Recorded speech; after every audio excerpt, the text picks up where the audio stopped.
નમસ્કાર દર્શક મિત્રો, હું છું એન્કર અર્પિતા પટેલ. દેશભરના તાજા અને સચોટ સમાચાર આપણી ભાષામાં જોવા માટે A1 અભિપ્રાય ન્યૂઝમાં આપનું હાર્દિક સ્વાગત છે.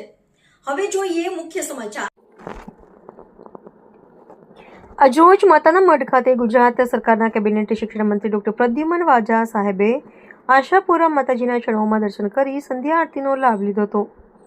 આ પ્રસંગે જિલ્લા શિક્ષણ અધિકારી સાહેબ પણ હાજર હતા. દર્શન બાદ મંત્રી દ્વારા ચા પર ચર્ચાનો કાર્યક્રમ યોજાયો હતો, જેમાં લખપત તાલુકાના શિક્ષક સ્ટાફ, માતાના મઢ જાગીર ટ્રસ્ટના પ્રતિનિધિઓ તેમજ ગામના માજી સરપંચ સુરેન્દ્રસિંહ સહિત આગેવાનો ઉપસ્થિત રહ્યા હતા. ત્યારબાદ માતાના મઢ જાગીર ટ્રસ્ટ દ્વારા મંત્રીશ્રીનું સન્માન કરવામાં આવ્યું. સન્માન કાર્યક્રમમાં ટ્રસ્ટી શ્રી ખેંગારજી બાપુ, મેનેજર મયુરસિંહ જાડેજા, જેડી મહેશ્વરી, મૈપતસિંહ, કુલદીપસિંહ સહિત આગેવાનો અને કર્મચારીઓ હાજર રહ્યા હતા. કાર્યક્રમના અંતે જાંબાજ પત્રકાર અને દિવ્યાંગ સપોર્ટ સેન્ટરના પ્રમુખ આદમ નોતિયાર દ્વારા દિવ્યાંગ લોકો માટે ચાલી રહેલી રોજગારી તથા સ્વરોજગારીની કામગીરી અંગે ચર્ચા કરવામાં આવી હતી.